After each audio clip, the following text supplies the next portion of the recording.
Greetings, friends, and welcome back to the podcast of Jewish Ideas, a Torah in Motion podcast. I'm JJ Kimchi. Here on the podcast of Jewish Ideas, we are currently in the middle of a 3-part series on the intellectual history of Chabad Hasidut, analyzing its central ideas and principles from its inception all the way to the present. Chabad philosophy intersects with many important ideas and trends of the modern era. We are very excited to discuss these principles in depth with our erudite guests. We're also excited that the series is being sponsored by Rabbi Gary Huber, in appreciation of keeping thoughtful discussion of Jewish ideas as a central task of Jewish life today. We are very grateful for his contribution and thank him in turn for his services to the Jewish people. Rabbi Menachem Mendel Schneerson, the 7th Rebbe of the Chabad Lubavitcher movement, was one of the most influential Jewish leaders of the 20th century. Under his guidance, the Chabad movement turned outwards and became a major force in world Jewry and a trailblazer in the global outreach effort that seeks to connect and enrich Jewish life everywhere. The Lubavitcher Rebbe was also, in addition to being a charismatic leader, a significant player in the field of Jewish thought, whose collected speeches and writings fill hundreds of volumes. It is this intellectual side of Rabbi Schneerson, which so often goes unnoticed, that we shall explore here today. Joining us on this voyage is Dr. Yosef Bronstein, a teacher of Jewish Studies at Yeshiva University's Isaac Breuer College of Hebraic Studies, as well as various institutions of higher Jewish learning in Israel. Dr. Bronstein has published in various forums on topics of Jewish thought and has recently published a mammoth 700-page intellectual biography of the Lubavitcher Rebbe entitled Engaging the Essence. And it is upon this wonderful new work that we shall base our discussions today. It is an honor to welcome him to the podcast of Jewish Ideas. Dr. Bronstein, welcome, sir. JJ, it is an honor to be here. Thank you so much. Wonderful. Well, excellent. Let's dive in because this is a fascinating topic and there's an enormous amount to cover. So let's start by setting the historical stage, as it were, a little bit. Could you give us a little bit of a background on Rabbi Menachem Mendel Schneerson, a short biography? Where did he grow up, his education, his major intellectual influences, his activities? Let's see if we can paint a picture for our audience. Paint a picture for our audience. We'll try as best as we can. So the Menachem Mendel Schneerson was born in the year 1902 to Chabad parents. His father's name was Levi Yitzchak. His father was a Chabad Hasid who happened to have received smicha, rabbinic ordination, from Rav Chaim Soloveitchik, Rav Chaim Brisk. So he's somebody who himself sort of crossed worlds between the Litvish Talmudic studies and classical Beis Midrash settings and the Hasidic world. And for the first couple of years of Menachem Mendel Schneerson's life, Rabbi Levi Yitzchak, his father, was supported by his father-in-law, as good rabbis are often, for several years. In the year, I think it was 1909, or maybe it was earlier than that, at a fairly young age, Rabbi Levi Yitzchak and his wife moved to a Ukrainian city called Yekaterinslav. I'm sorry if I'm mispronouncing that. I cannot pronounce that. I was never able to. And Rabbi Levi Yitzchak became the Rav of the city. In his capacity of the Rav of the city, he was a rabbinic leader. He gave Shiurim, he gave lectures in all sorts of topics. He answered questions. He liaisoned to the government. And this was the environment that Menachem Mendel Schneerson grew up in. His father was a Chabad Rav of a city that included Chabad Hasidim, non-Hasidim, religious, non-religious, Zionist, communists. And Levi Yitzchak, Rabbi Levi Yitzchak, was able to converse and to have warm relations, positive relations with all sorts of Jews. So firmly Chabad, but yet open-minded, and that already sort of prefigures some of Menachem Mendel Schneerson's some of the things he's going to do later on in his life. Fascinatingly, Menachem Mendel Schneerson did not go to any formal yeshiva and had no formal connection with the Chabad court. His father hired for him a Melamed, a certain Rabbi Zalman, to teach him Talmudic Studies. At a fairly young age, he was known as a child prodigy. He studied nonstop. He was very pensive, very thoughtful, very quiet, very serious. And he quickly outpaced the other students in this small group. His father took him under his tutelage for several years, but then most of his study during his teenage years was done on his own. He studied without a chavrusa, without a teacher, in a room by himself. And his father started teaching him Kabbalah, Jewish mysticism, and Hasidut at some point later on. So we're talking about the early years now of the Soviet Union. So his father, Rabbi Levi Yitzchak, was not only dealing with multiple types of Jews, but also dealing with the Russian Soviet government. The year 1923 is Menachem Mendel Schneerson's first encounter with a Chabad court. He travels to his future father-in-law's court, the Rebbe Rayatz, who was at that point, I think, in Leningrad, and he spends the next couple of years in and out of the Chabad court, with courting the Rebbe Rayat's daughter, eventually becoming engaged to her, and again becoming very close with the Rebbe Rayat, so the sixth Lubavitcher Rebbe, in all of the affairs of the court. So that is Menachem Mendel Schneerson's childhood. Yeah, I mean, I guess the only point that I think bears, the major point, I suppose, that bears repeating and emphasizing for our audience is that he became the Rebbe later on, became a Hasidic leader, but he wasn't the son of a Rebbe. He was, as you say, born in this fairly provincial town, far away from the court, far away from any senses of power, almost married into the quote-unquote royal family of the Chabad Hasidut, I suppose, on his own merits. He didn't simply inherit the crown. Rather, there was some kind of process through which he was given the leadership. 100%. He did not inherit the crown. His last name was Schneerson, which means he was related to the Rebbe's family. They were, I'm forgetting what number of cousins removed, but they were related. But 100%, he grew up away from the center of power in terms of the Chabad court. He grew up in the periphery, but he was brought in due to his prodigious intellect and his tzidkus, his piety, which was noticed by Chabad Hasidim around him. And also, even after his father-in-law passes away, even after the sixth Lubavitcher Rebbe passes away, it is not obvious that he's going to become the Rebbe. There was a full year where he and his actual elder son-in-law are both not the Rebbe, trying to figure out who should become the Rebbe. The Hasidim are trying to figure out who should become the Rebbe.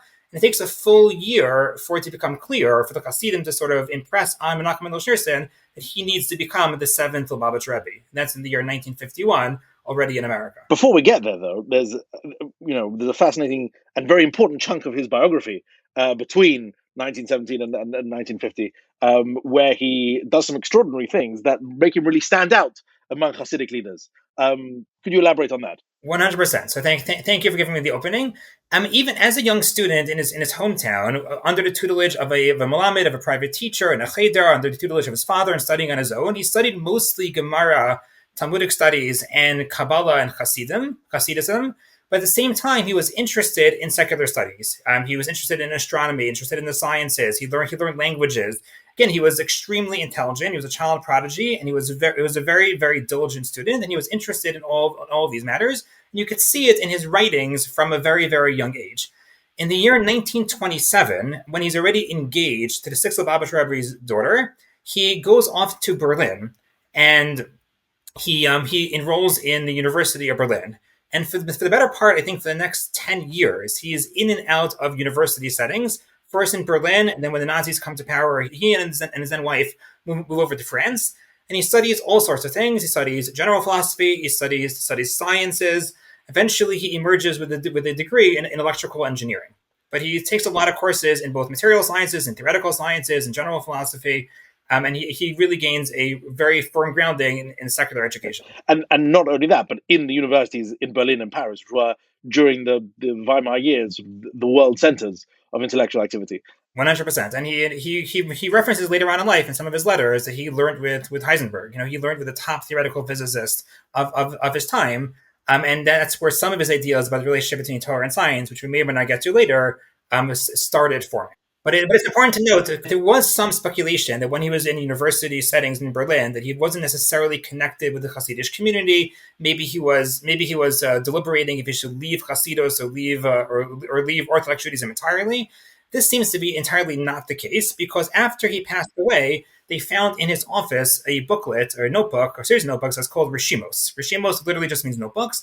These are his private writings, which nobody knew about from this time period. And you could see in these notebooks, which are dated partially to the years he was in Berlin and in university, that he is totally firmly grounded in the world of Chabad Hasidut. His writing it shows an amazing, adept, and creative mind, putting together hundreds of sources within the world of Chabad Hasidut. He clearly self-identified as part of the clan, even though, in his thinking, and they're thinking in its terms, even though he was situated a little bit away from the center. Right. And famously, during those same years, in Berlin and elsewhere, you had many other very important Jewish intellectual leaders later on in the 20th century, Soloveitchik, Heschel, others, who were sort of congregating then. It's certainly a tantalizing possibility to imagine the conversations, to imagine the intellectual discourse that could have been going on sort of in taverns or in whatever the equivalent then of a Chabad house would have been.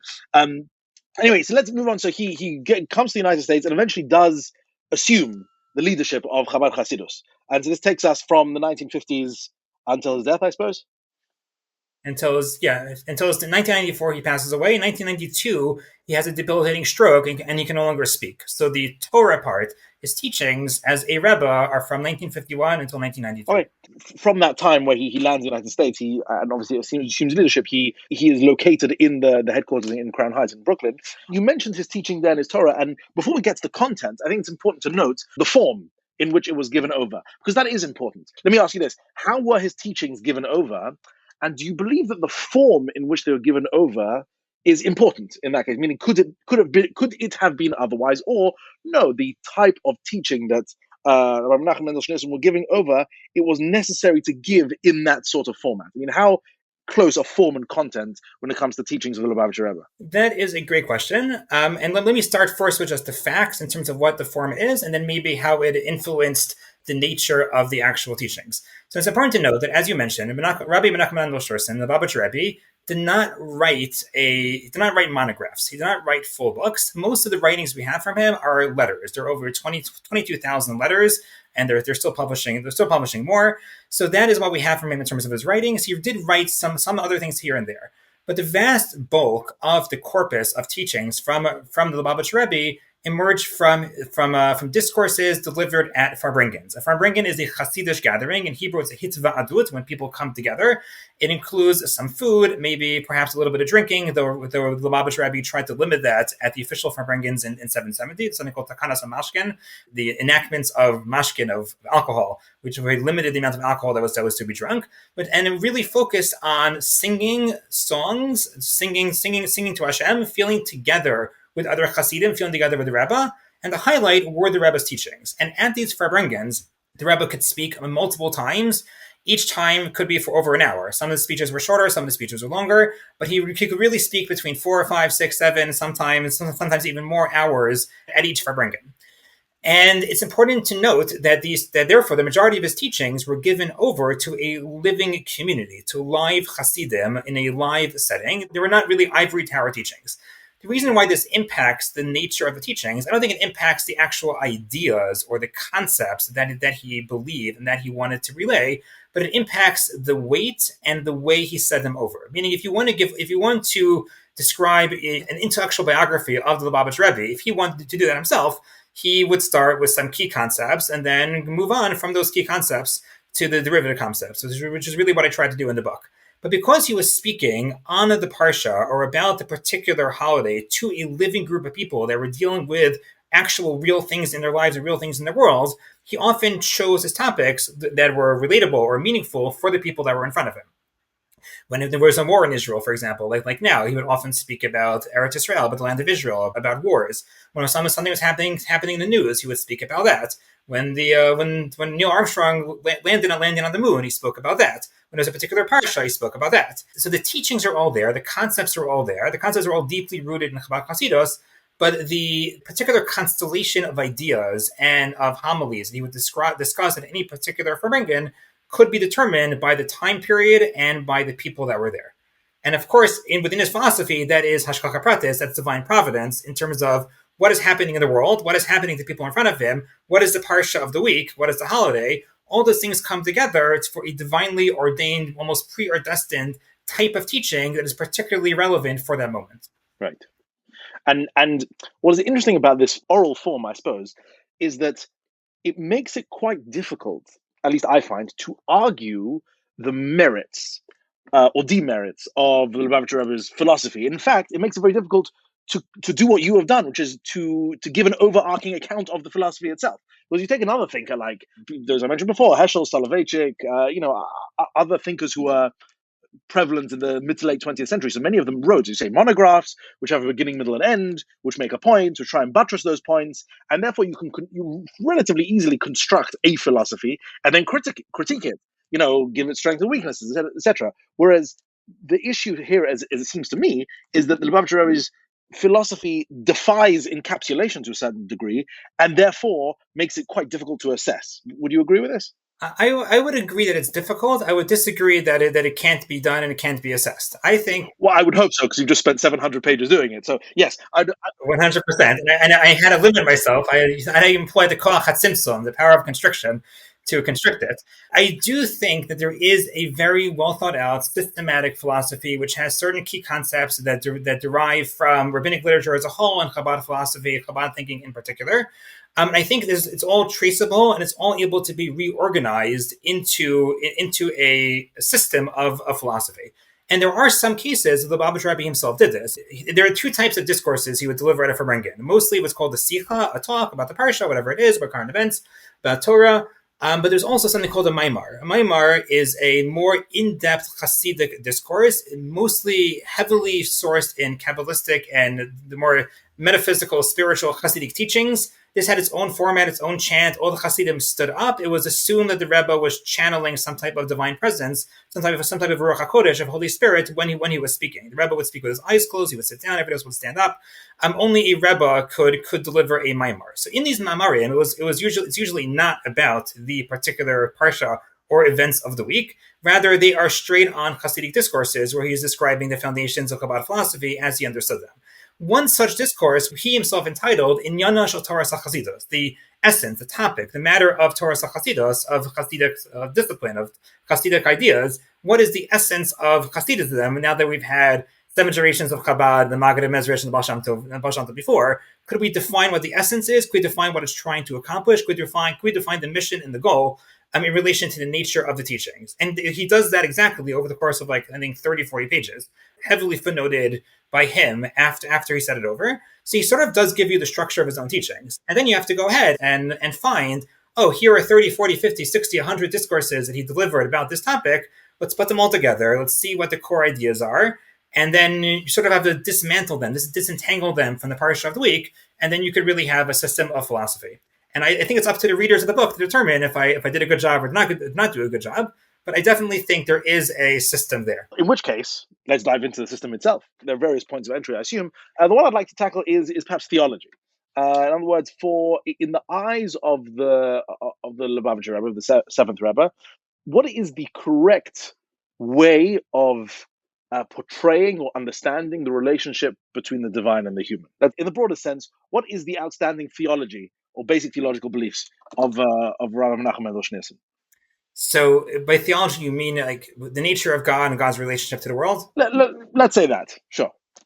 Okay, I'll regalakos on one foot. Here we go. So stop me whenever you want, because this could take the entire length of the podcast.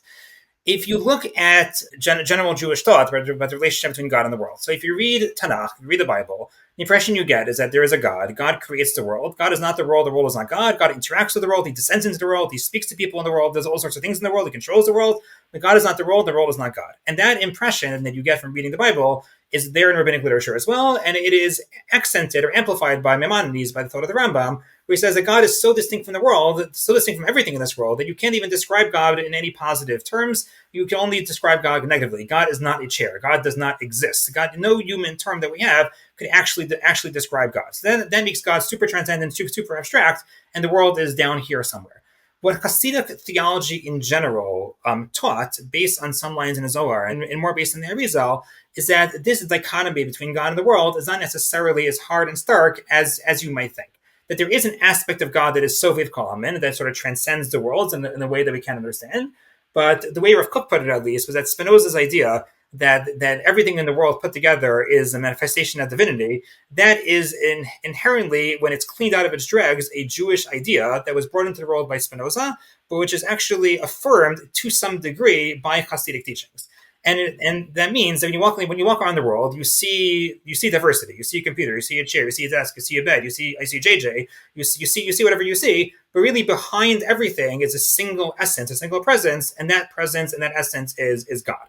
What is the exact relationship between the illusion of JJ that I see and the divine presence that permeates him, which is a true reality? So that we could leave for more fine-tuning and theological discussions. So that all this the Lubavitcher Rebbe inherited from his forebears. What Lubavitcher Rebbe emphasized in particular is also an idea that appears earlier in Chabad Hasidut. Chabad Hasidut was the school of Hasidut that developed this idea to the nth degree, perhaps even more than any other school of Hasidut. But the Yichud Hashem, the unity of God, that the world is totally enveloped within divinity. What the Lubavitcher Rebbe emphasized, which again appears in earlier Hasidic thought, it appears in Tanya, it appears in teachings of the Rebbe Rashab, which I understand you've already had podcasts on, is the notion of tachtonim, dira b'tachtonim, that God is best, not just even permeates the lowest level, but God, in some way, shape, or form, is best expressed, most present, his most ideal and desired home is actually the physical world that we inhabit, and not the spiritual, more transcendent realms where the angels live, or where prophetic images come from, or whatever it is. So what that means is that when you walk around this world, you are supposed to look, you look at a world, you look at JJ, you look at a chair, you look at a desk, and in the back of your mind, you're not supposed to say, oh, God is so great, he can even permeate a physical item. No, if in some way, shape, or form, the physical item is the best expression, the most pristine and pure expression of Atmos of the cause, of the essence of the divine. And that is a radical theological shift, and that really impacts the way you think about everything about the material world in which you live in. It impacts Torah mitzvos, it impacts the way you think about other people, about relationships, about ideals in the world, about people in the world, about culture. It really impacts everything. So let me ask on this the following, just pique my interest, because in my understanding, one of the quote-unquote revolutions within Hasidic thought at the beginning was this notion that even the most mundane, the most banal objects or things that you see in the world can be used for the highest good, right? Even the humblest person, even the merest chair or bottle of whiskey or whatever, can become sort of a tool in elevation towards a highest purpose, something like that. So the question of Dira B'Tachtonim, so just to sharpen on that concept, is it saying that even the humblest thing can be used as such, or is it an essential claim that even the humblest thing is in some way a sharp reflection? Meaning, is it commenting on the potential of entities, or commenting on the ontological existence, the status as is of the most, as you say, banal and the most everyday entities that we have? That is a great question. And already back in Tanya, you find two formulations as to how he describes this. Sometimes it is legalos. You are there to reveal the divinity that is inherent in the material items. And sometimes it's limshok or lahamshek. I'm forgetting the exact term. I think limshok. You're drawing in the divine essence into these objects. So you find both languages in Tanya itself. Either you're revealing what is already there, or you're drawing divinity, drawing sanctity into the material realm. Again, this already has its roots in Tanya, and the Rashab develops this even more, and the Lubavitcher Rebbe develops it even more, both theoretically and then practically. What this means is a dual claim. And then on the one hand, that everything in the world, deep down, ontologically speaking, in its essence, is a manifestation of divinity, of the divine essence. Again, there are different layers or manifestations of divinity, divine essence, the most pure, pristine part of God that we have.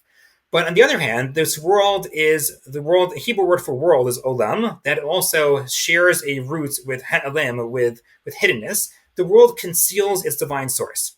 And therefore, if you look around the world, you do not necessarily automatically see divinity. In fact, this realm, this lower realm, this interior realm, is the only realm among all the millions of realms that the Kabbalistic literature describes that truly hides its divine source. In this world, you can be truly secular. You can walk around the world and deny God's existence. That can't happen if you're in a higher, more celestial, more spiritual realm. So your job, basically, as on one level, is at the beginning, is to draw divinity into this world where it doesn't seem to be present.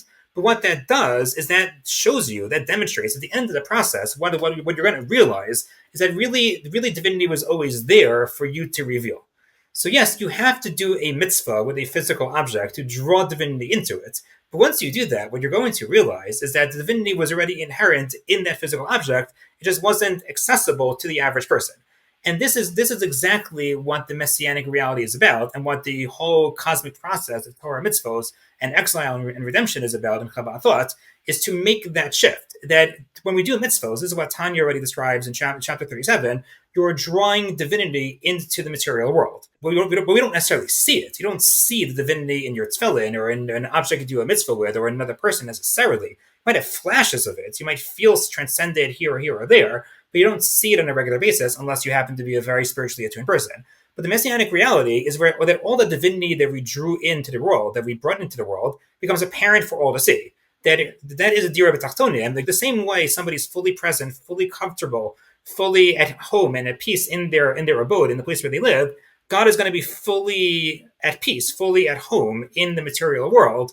And then it's just going to be apparent to everybody that everything in the world is just a manifestation of divinity. Interesting. And would you say that there is any part of the Lubavitcher Rebbe's teachings in this particular regard which is new, which is an innovation, or was it, not to be uncharitable, but a sharpening and a clarification of that which came before? Meaning, is there something within his general theological worldview which you could point to and say that is something we clearly haven't seen before? So this is also a very good question, and I think it's a question maybe for your other guests, for Eli Rubin and Reuven Lay, who are probably better equipped in terms of their knowledge with earlier Chabad thought. I have not studied the Rebbe Rashab for years, as they have done, and you really have to do that in order to know. I know that when I looked up footnotes in the Lubavitcher Rebbe's teachings, where he's constantly referencing earlier things, and I have read a decent amount from the Rebbe Rashab, though that is also voluminous. The impression you get is that all of the pieces, all the raw materials were there, all the formulations were there. It's the Rebbe Rashab who says that the physical body is a higher source than the soul, which is a total inversion of the general hierarchy of things. It is the Alter Rebbe in Tanya who is one who says that the lowest realm is actually the place where God is going to be most manifest. So all of these ideas already appear. What the Rebbe did is he developed them. He based them in regular rabbinic literature. He based them in the more classical writings of the Rambam. He put them all together and he applied them. He concretized them. So as opposed to in the Rebbe, on Alter Rebbe, the Dior B'Tachtonim, it basically means you should be doing a lot of mitzvahs. Because you do a mitzvah for the physical object, so then you are bringing divinity down or revealing divinity in the physical object. For the Rebbe, it takes on a different meaning. As you get closer to Mashiach, Tachtonim is not just a physical item, it's the entire globe. Everything in the world has to be included in this. So you get a much more expansive, application of what Dior B'Tachtonim is. So I would say the Rebbe put things together to create a system, and he based it on regular classical Jewish sources, and he also applied it to a much larger degree. Baruch Hashem, I spent a lot of time reading through the Lubavitcher Rebbe's talks and writings. You do not get the impression that he felt that he was an innovator at all. In fact, he doesn't exist from the perspective of his own talks. He is solely channeling and citing what appeared before him, even as clearly he was shifting things, at least in a practical direction, in a relatively new way. Fair enough. So, of course, that doesn't quite answer the question whether he was an innovator, because, certainly within the history of religious thought, very few people have, in fact, presented themselves as innovators. In fact, certainly within the Jewish tradition, it's almost unthinkable to present yourself as an innovator. You generally say, I am revealing the true core of what this text has always meant. Right? That's anyone from the Rambam to the Kabbalistic masters, anyone, none of them will say, I have something new. They'll say, I am revealing what is already there. But the fact that he didn't see himself as an innovator in that regard is very important. To move on to a different part of his world of ideas, I would say that Hasidic thought, and certainly Chabad thought, is quite famous for putting quite a sharp division between the Jew and the non-Jew, between the Jew and the Gentile, and what is a Jew and what is a non-Jew, and what is the role of a Jew vis-a-vis other Jews, and what is the role of the Jew vis-a-vis, or the Chassid vis-a-vis the relationship with non-Jews. So I would like to ask you a little bit about that. Firstly, in the world of the Chabad of the Lubavitcher Rebbe, what is a Jew? What is the role of the Jew and the ultimate purpose of the Jew? Firstly, vis-a-vis themselves, vis-a-vis other Jews, and also the other side of the coin is what is the role of the Gentiles in his worldview, and how ought they to be brought into his overarching plan, I suppose, for the world. Okay, so what is a Jew? Miu Yehudi. I guess the first thing that comes to mind is also that there are two layers to answer the question. Layer number one is the ontology. There, the Rebbe says, what is a Jew? A Jew is somebody with a specific type of soul, as a higher expression of divinity in this world. So there's a certain Yechida Shebenefesh, or different layers of the soul. There's a certain divine soul. A Jew is somebody that has a divine soul within him.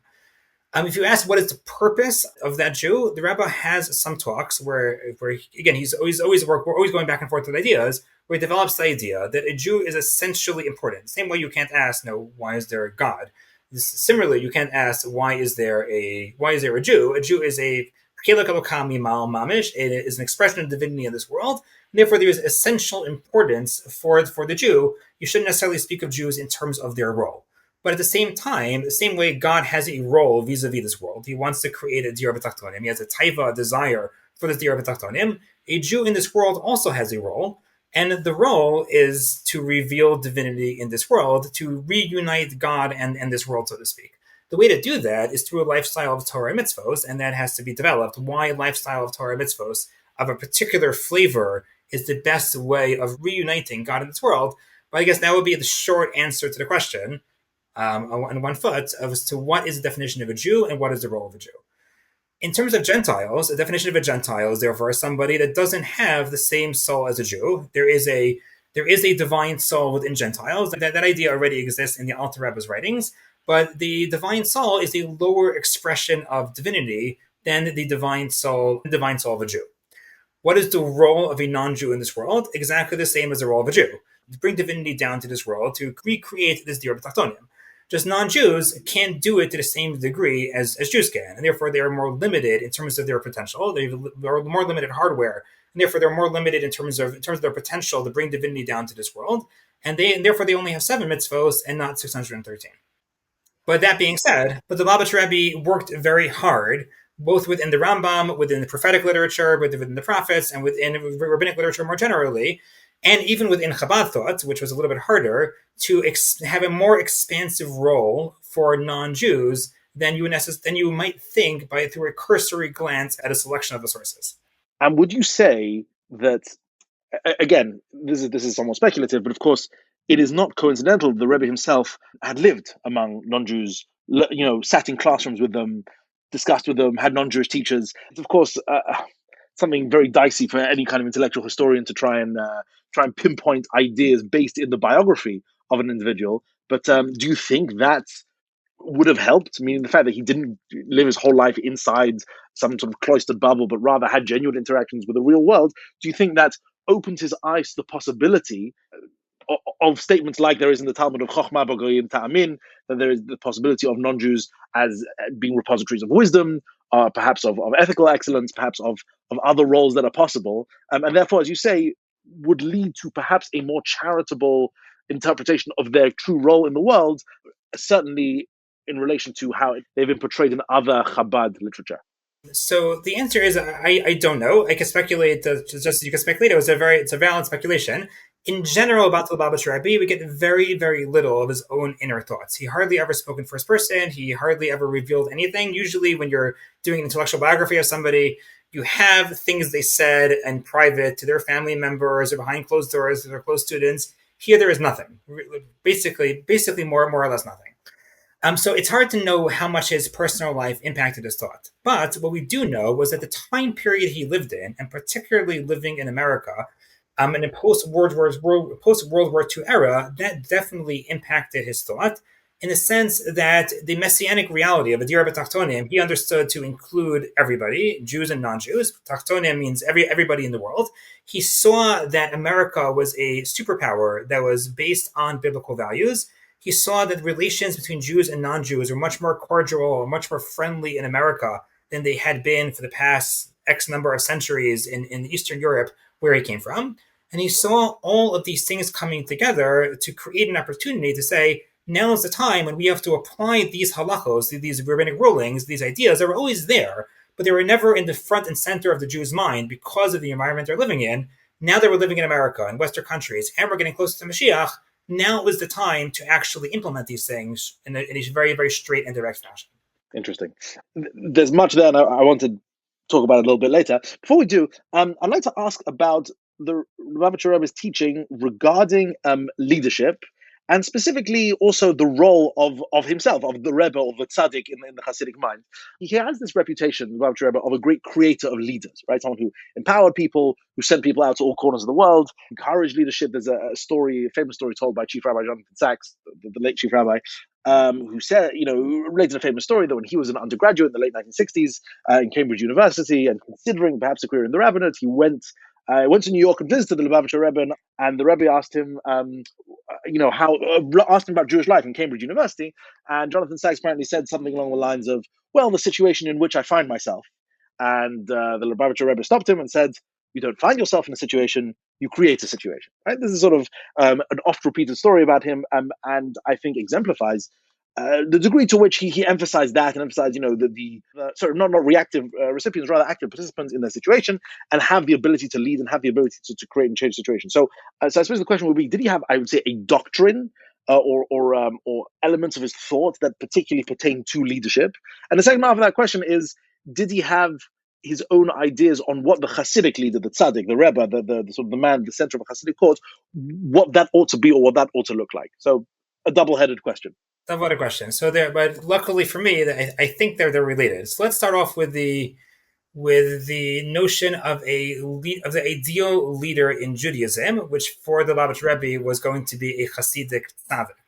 So if you go through the Talmud, the main role of a Jewish leader, of a tzaddik, of the, let's say, the heroes of the Talmud, the Amoraim and the Tanaim, was to teach Torah. They are the Torah teachers. So it's not like necessarily a sole metaphysical spiritual connection between the teacher and the student. The teacher is refined. The teacher has had Torah impact them. The teacher knows a lot of Torah, and they give over that Torah. They give over that Torah to their students. And if you look at the Rambam, that's just more or less the way the Rambam describes a student-teacher relationship. The teacher has Torah, the teacher is refined, the teacher is a tzaddik, and the student is supposed to soak in that information and that role model in terms of midos, in terms of character traits from the teacher.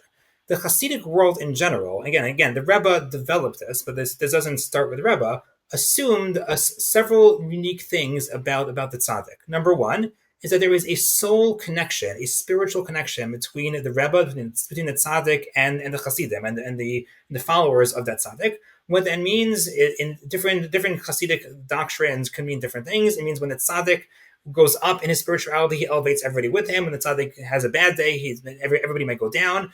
It means that the divine bounty, both material and spiritual, might only reach the chassid through the neshama, through the soul of the tzaddik. And therefore, the tzaddik might know things about the chassid which are not necessarily supposed to be known, which are private matters. And the Rebbe did not shy away from this. The Rebbe, even when he was speaking to American college students, when they asked him what is the difference between a Rebbe and a rabbi, he said a rabbi is a teacher. I think, if I recall correctly, a Rebbe is like a generator who is creating electricity, and the Hasidim are like light bulbs. So the light bulb has to be intact. You have to have a real light bulb. You have to have wires that connect them. But the generator is the one that is creating the energy. It is creating the electricity. That being said, what is the Rebbe supposed to be channeling to his Hasidim? So this appears in the writings of the Rebbe Rashab, and already appears in some way in Tanya and Perek Mem Beis, and other places now the Rebbe's writings. The Rebbe developed this a lot, mostly based on the model of Moshe Rabbeinu, that the role of a tzaddik is to be a memutza hamachaber, is to be a connecting piece between God and the people. That a tzaddik is totally transparent to divinity. Again, everybody in the world is a manifestation of divinity. A tzaddik realizes that. A tzaddik lives that way. A tzaddik understands that their soul is one with God. The average chassid, the average person, may not necessarily realize that. They live a coarser, more material life. So if the chassid is connected to the Rebbe, and the Rebbe is transparent to God, what does that mean for the chassid? That the Rebbe is sort of the connecting piece between God and the chassid. So the Rebbe is an important connecting piece. But that also means that the chassid has to do his own work. In order for the chassid to be similar to the Rebbe, to be transparent to God, to bring out the inner divinity within, you can't just be on the receiving end. The Rebbe understood this was one of the unique facets of Chabad Hasidut, as opposed to Polish Hasidus. The chassid can't just be on the receiving end. The chassid has to be like a light bulb. The chassid has to be similar to the Rebbe. You can't do it without the Rebbe. You can't do it in the same degree as the Rebbe. But the only way for the Rebbe to be that connecting piece between God and you, to be the Mutza Mechaber, to be this connecting piece, is for you to be as similar to the Rebbe as possible. So what that means is that you have to follow the Rebbe's teachings. You have to do what the Rebbe says. You have to understand the mindset and the system and the philosophy and the what drives the Rebbe, and inculcate that as much as possible within your own life. So that is it describes both the role of the Rebbe and the Tzaddik, and also describes why Hasidim are supposed to be leaders. The Rebbe was there, active, leading people, bringing people closer to God. Every Hasid has to be like that, has to have that role in order to be actually similar in whatever way they could be to the Rebbe. Even though for the Rebbe there is this kind of mystical connection, or I'd say even not so much connection, but direct interface, something almost prophetic, perhaps, with the divine. Whereas the average chassid who he pushes to I don't know, go set up a Chabad house on a campus or go to teach somewhere or whatever it is. Presumably they don't have that, but nonetheless can be a conduit for it. I mean, is that... Everything works in layers, meaning the Rebbe is already living partially in a messianic reality. There's a notion that a Tzadik, that the Chorban doesn't never happen for a Tzadik. Mm-hmm. The rest of us don't necessarily live currently in the messianic reality, but we are on a journey to get there. So the more you can inculcate these ideas within your own life, the closer to the messianic reality you are. The more the messianic reality, this messianic consciousness is spread to everybody, so then the more we're actually creating the messianic reality. So it makes sense that it's going to be layered. The chassid may not necessarily feel the divine as much as the tzaddik. The chassid might do it from time to time. The chassid, especially by living a life of self-transcendence, a self-sacrifice for other Jews, is bringing out his inner soul. So if you ask him at the end of 40, 50, 60 years of service, they might feel more connected to the divine than before. But you can't expect the chassid to feel the same way as a tzaddik because they're not living in that messianic reality yet. And the tzaddik, his capability to do that is simply by dint of his soul. I mean, it's not something he's earned. It's something he's selected for, presumably, based on some inner quality. So this already goes back to Tanya, and to a degree, the answer is a little bit more complicated. I think of chapter Yud Gimel, chapter 13 of Tanya, he describes something called an ibur, that you could get a new soul or a new type of soul at some point in your life. But the short answer is yes, is that we all have to work to bring out our inner tzaddik, but there's some people that are born, so to speak, on top of the mountain. And they are born with the soul of a tzaddik. The same way, some people are born with the soul of a Jew, some people are born with the soul of a non-Jew, some people are born with the soul of an animal, not people, but some entities in the world are born with the soul of an animal. They're different integrations. They're all part of the same entity. They're all united in some way, but we all get different manifestations of that same essence. Interesting. Okay, there's a lot more to discuss on this point, but as with all these points, but I do want to discuss a few more things. So one of them is the relationship of the Rebbe to science, as you mentioned before, and as you were describing in his biography, this is something unique. Is understating the case. This is something unheard of almost of a Hasidic leader, that he has quite a serious scientific education. He has a degree in engineering.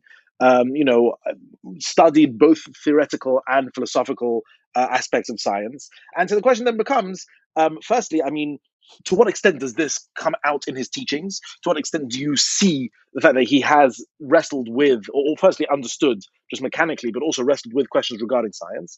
As the first part of the question. The second part of the question is, interestingly, the Lubavitcher Rebbe himself actually held a few positions which were, shall we say, very much at odds with the science of his time. So, for example, famously, he believed basically that evolution didn't exist, that the world is in fact only a few thousand years old, but was specifically created to look much older than it is, let's say. And a few other similar positions which, let's say, were very, very far, even hostile from the scientific consensus of his day. So, let me ask about his relationship to science in general. Do we see that come out in his teachings? And could you perhaps talk a little bit to the curiosity that some of the Lubavitcher Rebbe's own positions on controversial matters were, let's say, far from the scientific consensus? So let's start with the last point, with the contradictions, and then we'll work our way from there to the more positive manifestations of his engagement with the sciences. So in terms of the contradictions, so he definitely referenced the fact that he had a robust scientific background. He kept up in various disciplines. When he was trying to help people or teach people what he felt was a proper relationship between Torah and science, he said, "Look, I studied science with the best minds. Science is amazing. The Torah legitimizes science. Torah says that you should follow doctors to tell you if somebody is in a state of danger, if they fast at Yom Kippur or not." So Torah clearly gives significance to science, but we have to know what is science and what is not science. And he said, based on my background in the academy, I could tell you there's a difference between scientific fact and scientific theory. Scientific fact is something that is describable, something which is replicable, something which you could see happen, something that's measurable with your own two eyes. Scientific theory is that you take all those facts and then you assume something about the past, or something about the future, something about a more general rule based on all those data points that you have. So he said, in terms of the data points, there will never be a contradiction between Torah and a specific data point. Torah is truth. Science, the facts of the world are true, and there's never going to be a contradiction. Where there are contradictions is between Torah and scientific theory. Even if it's a consensus among the scientific community, If a scientist, based on carbon dating, if they all assume that the world is going to be X million or billions of years old, no scientist has ever measured that in his words. That is a scientific theory that is maybe logically extrapolated from the facts, but it's still extrapolated from the facts. And because it's not a fact, it is going to pale in its truth value to the Torah, which is the ultimate source of knowledge, which is the ultimate source of wisdom, the ultimate source of truth. And therefore, when in all these situations where he argued against the scientific consensus, he himself would say that it's not against the scientific fact; it is against the overreach of the scientists to create a theory which then becomes the consensus, then becomes accepted as fact, but it's not really something that's ever been measured or something that's ever been observed. And that was more or less the way he dealt with direct contradictions. And he would often reference the fact he had a scientific background, he understood the scientific method, and he knew how science works in terms of facts versus theories. In terms of more positive formulations, it's manifest in two ways. Number one is that you find some lessons that the Rebbe would derive from science. He would describe how a nuclear bomb worked. I'm forgetting exactly how he described it, but it happens in a very small atomic level, and it creates a huge amount of energy. So you describe at great length how even a single person, a single atom, a single factor could create a huge amount of energy. And he would go into the scientific details when he was describing these things. But I think more importantly than drawing lessons out from contemporary science is the connections that he saw between the developments of science and the coming of the Messianic era. There is a fairly well-known talk in Chabad, the Kutei Sichos Chilek Tezvav Parshas Noach Sicha Beis. This was the official, so to speak, pro-science talk the Rebbe himself edited. He quotes a line from the Zohar that says that when in a certain century, I'm forgetting which century it is, it's the same century that basically Kabbalah and Hasidut became out in the open and the scientific revolution happened. In that century, the upper waters and the lower waters of the world are going to open up, and it's going to lead to knowledge of God flooding the world, and it's going to lead to the Messianic era. So the upper waters refers to the Kabbalistic secrets and the Hasidic secrets, which are now out in the open, and the lower waters refers to the waters to the knowledge of science. So how does the development of science, the advancements in science, lead to the Messianic era? So the Rebbe deals with various aspects of it. One of the major models he describes is purely communication, is reach. We have this notion that Mashiach is going to speak and everybody's going to listen and he's going to teach Torah to the entire world. How is that going to happen? So now we have the means. We have the internet, we have satellite, we have television, we have all these things. And that's why Chabad has always been ahead of the curve, so to speak, in using technology to spread Torah, in terms of radio, in terms of satellite television, in terms of Chabad.org, which is the most hit Jewish website. They're ahead of the curve because the Rebbe spoke about science as a way of technology, of spreading the message. Then the Rebbe said on a deeper level, what is science? What have the innovations in theoretical physics taught us in the 20th century? Is that if you go back to the ancient world, everybody thought that every element, every force was distinct. Everything was unique. There was the fire god and the water god, and all these forces had nothing to do with each other. They're all in conflict with each other. What modern science has taught us, what theoretical physics has taught us, is that basically everything whittles down to the same molecules, to the same basic building blocks, and even matter and energy, which you might think are two distinct things. Again, I don't really understand this, but Einstein taught us that matter and energy are interchangeable to a degree. So what was the Hasidic innovation in terms of theology? That there's really no diversity in the world. Diversity is somewhat of an illusion. They're different manifestations of the same essence, which is God. What has the world of science taught us with all of its developments in the 20th century? That there is really no diversity in the world. Things present differently. There is diversity on an external level, but on an internal level, there's really a single physical or energy element which really gives life, which really is the essence of everything. So you have this parallelism between the physical world and the spiritual world. And that's why science and Hasidus come together to bring about this consciousness of a unity of God, which ultimately leads to the Messianic era. So that's a long answer to a long question. It is a long answer, and the truth is that it did that in a way. The Lubavitcher Rebbe having these scientific credentials, ironically, allowed him to take positions that many others would see as anti-scientific, like the position of evolution, also a position about the position of the sun, and other such issues. Where had the Lubavitcher Rebbe not had any education in science, he may, as most of us, those of us who are not professional scientists do, we simply leave it to the scientists, just accept what it says in the textbook is what it is. But I suppose precisely because he had that superior education, he felt himself licensed to disagree or license to take issue with things that he saw, which he personally saw as contradictory to the data in front of him. But not just license, I guess to refer back to your story about Rabbi Sachs, it wasn't not just he felt licensed, he felt responsible to, because he was somebody of Torah stature or a leader of the Jewish community who had the background. And therefore, he was much more vocal about this issue than he was about many other issues, which he also felt strongly about. Because here he felt there was a void, and he was somebody uniquely capable of filling it. I feel we can't not move on to the messianic issue, because this has become a defining part of Lubavitcher Rebbe's legacy. I must confess, I'm not particularly interested, at least for the purposes of this conversation, on the controversies that have arisen about him personally as a messianic figure and what his followers say and what he said. This is an interesting discussion for another time, perhaps. But I'm more interested in his philosophy about the messianic period. How did he conceive of it? What did he think it was? And I suppose, why did he think his generation was undergoing it? Well, he communicated a sense of messianic urgency. So I suppose the question is, what did he think that meant? And why did he think it was happening now? Wow. Okay. So how did he describe the Messianic era, and why did he think we were getting close to it, if I understand the question correctly? Yeah. Okay. So the way he described the Messianic era was on two levels, the same way he described almost everything in Judaism. One was a halachic, revealed Torah, regular rabbinic, Talmudic sources description of the Messianic era, and another one was a parallel, I guess, deeper, more spiritual Hasidic description of the Messianic era. And as usual, he saw the two things as coalescing nicely, as complementing each other. So the locus classicus for the description of the Messianic era in medieval literature is arguably the Rambam.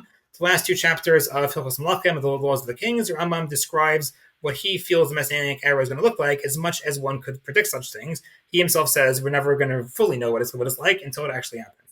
So the Rebbe read those sections of the Rambam backwards and forwards hundreds of times, and he comes up with a basic definition of the Messianic era, which what he describes as shleimus Torah and mitzvos, a completion of Torah and mitzvos at the time period when the full Torah will be revealed and people will be able to do mitzvos to their fullest degree.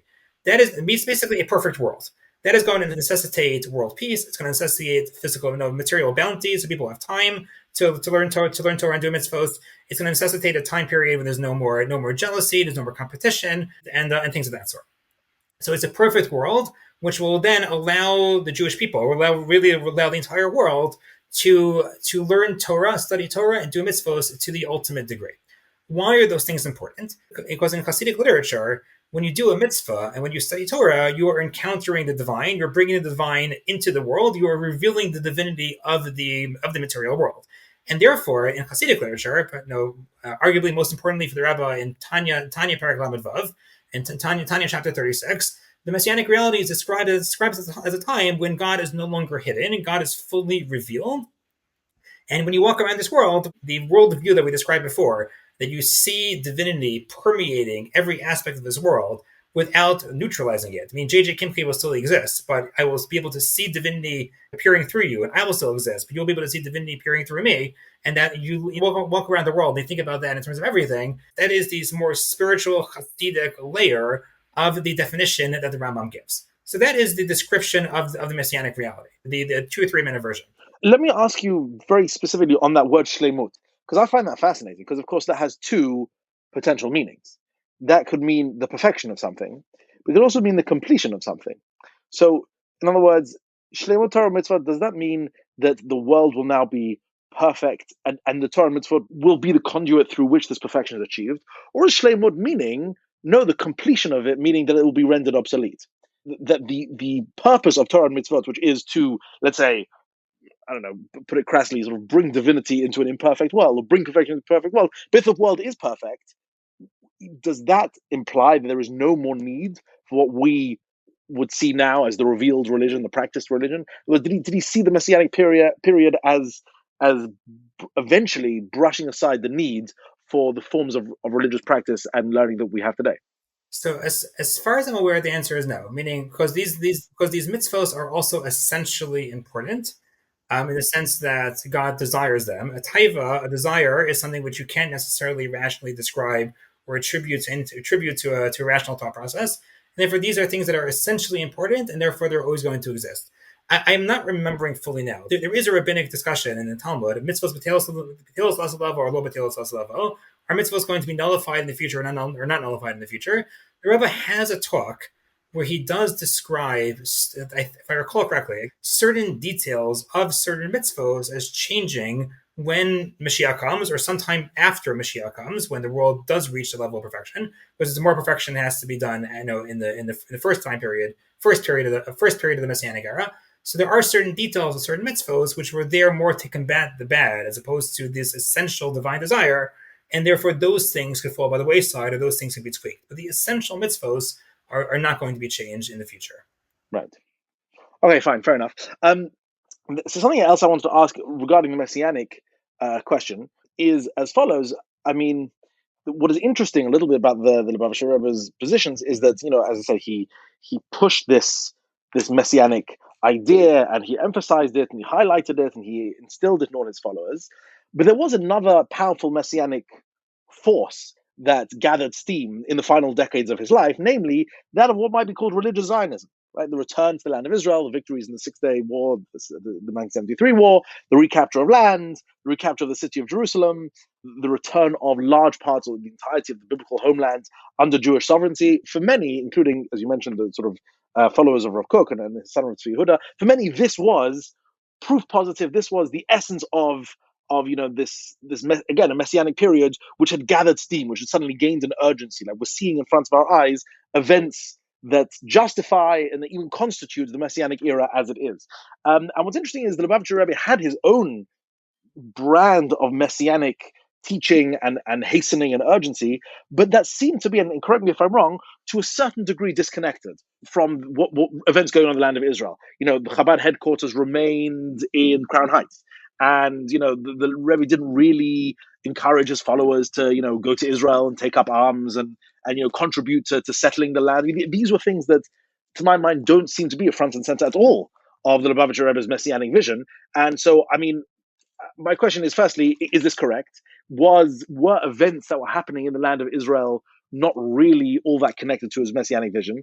And if so, why not? Meaning, why did he see his vision as I would say distinct or to some way not fundamentally allied to this other kind of Jewish, religious messianism going on at the same time in the land of Israel? So this is a question that I can answer partially, but I can't answer fully because again, to get a true answer, you're going to have to ask the Lubavitcher Rebbe himself why he didn't connect some of the dots. But I could share with you what I understood from his speeches and his writings. As a starting point, the Lubavitcher Rebbe did think that the formation of the state of Israel was a positive historical development. He referred to it as a divine kindness, as God allowing the Jews to have autonomy within the land of Israel. And in an early letter, he compared it to like the Vad Arba Ratzos, that Jews had autonomy in some areas of Eastern Europe, but it's a special gift of God that they get to have autonomy in the land of Israel itself, which he described almost as possibly, he said he's not sure, but as a trial period for the Messianic era. So it itself was not a Messianic event. It's not like your Rav Kook, Rav Tzvi Yehuda. This is a major watershed moment in the Messianic process. Rather, it is a divine kindness that God allows Jews to have autonomy in the land of Israel. God helps them in their wars, and they shouldn't do anything that is going to hurt them security-wise.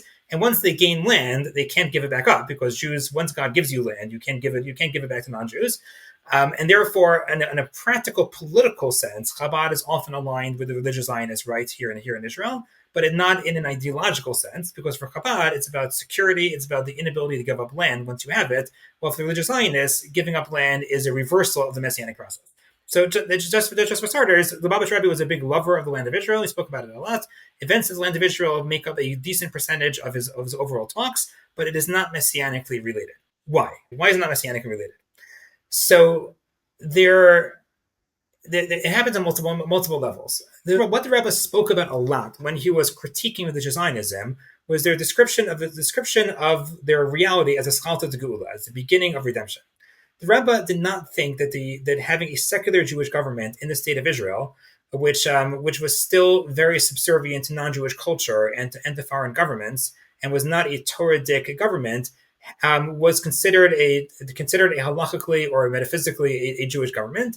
And therefore, it does not represent the beginning of the flowering of our redemption. Again, it's a positive phenomenon, but it is not messianic in its overtones.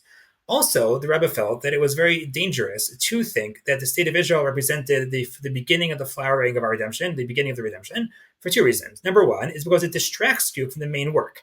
The main work is going to be Torah and mitzvot, it's going to be spiritual, it's going to be global, and focusing so much on the establishment of the state of Israel and getting all Jews to Israel as a major event in the Messianic time period is going to distract you from the main work, which is the work that the Rebbe taught Chabad to do all over the world.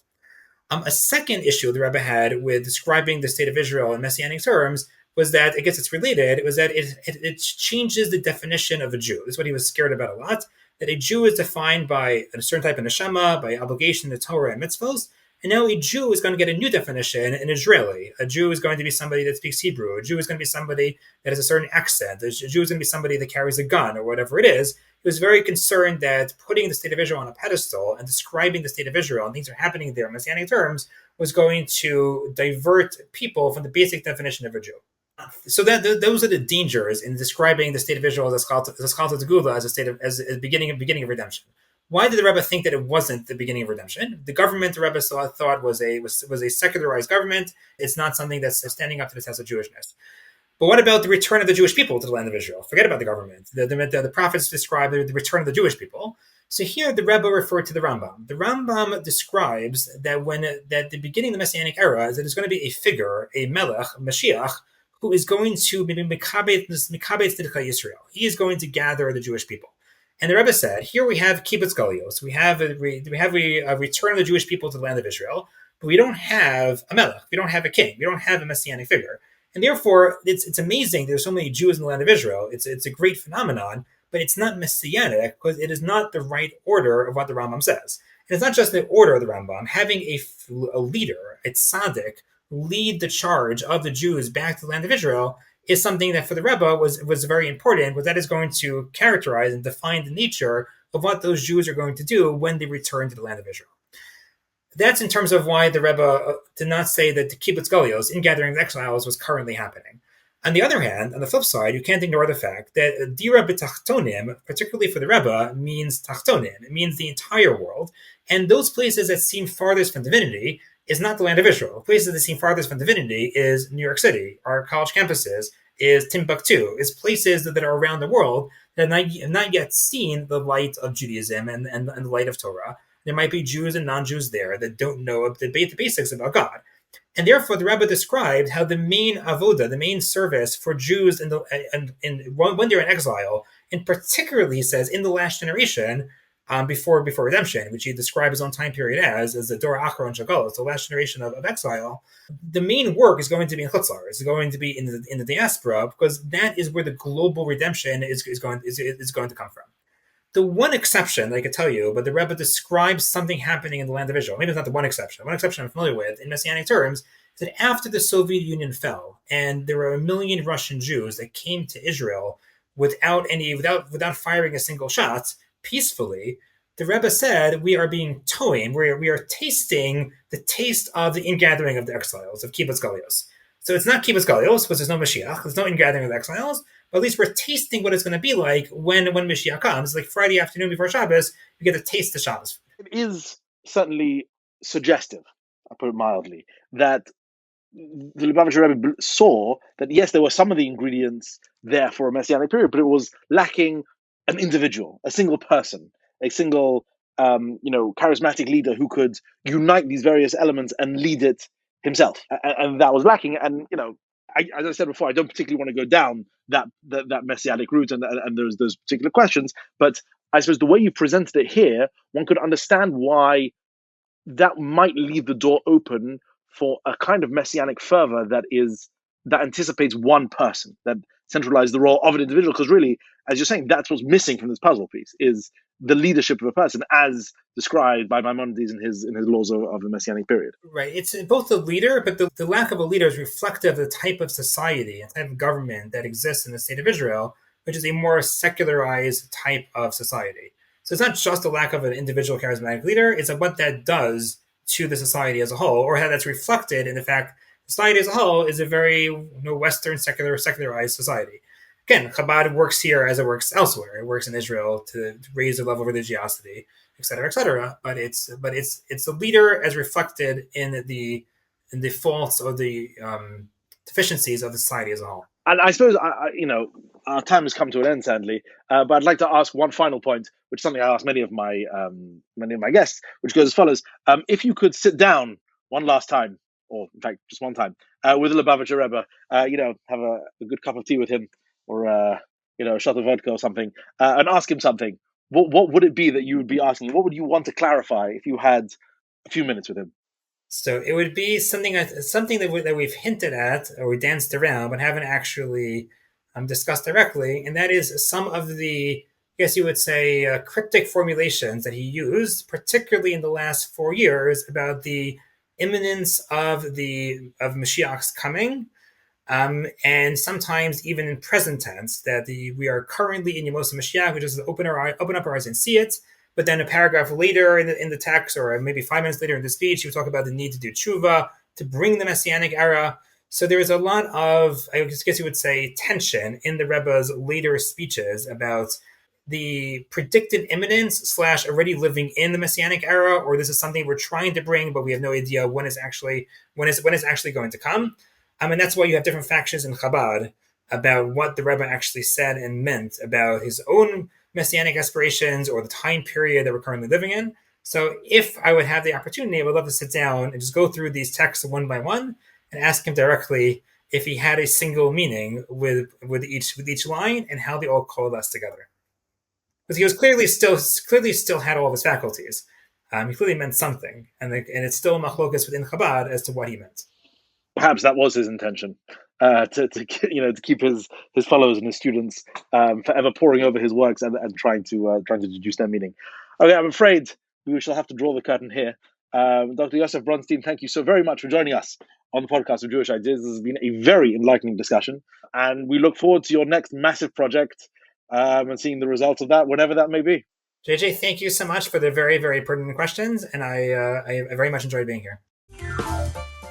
This has been the podcast of Jewish Ideas by Torah in Motion, produced by Alicia Kelman and myself, JJ Kimchi. Edited and mixed by Alicia Kelman. You can stay up to date by subscribing in your favorite podcast app. To support more thoughtful Jewish content like this, please visit torahinmotion.org/donate.